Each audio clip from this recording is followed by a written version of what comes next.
Ngesonto eledlule umehluleli uMuzi Ncube wathola ukuthi umlawuli owaqokwa yibhange lombuso uJohannes Kruger akanalo ilungelo lokwengamela ukusebenza nokuphathwa kwebhange iThala.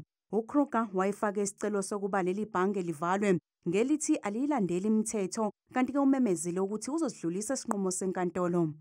I now call upon all municipalities and provincial departments across KwaZulu-Natal to demonstrate tangible support for this institution, including organizations such as political parties that have been vocal in support of iThala preservation, to open account as soon as we win the battle again in court and iThala starts to operate, urging them to open their account with iThala.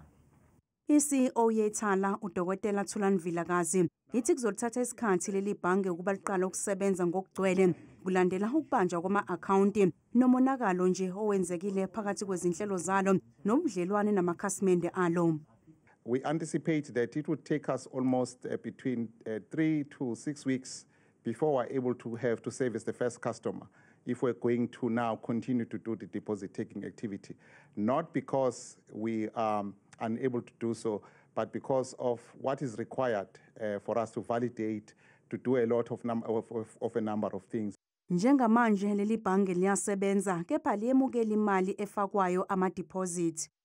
Currently, in terms of our operations, we are able to provide services that are, for instance, the insurance services, where people come in to claim for the insurance part, because the insurance business is not a deposit-taking activity.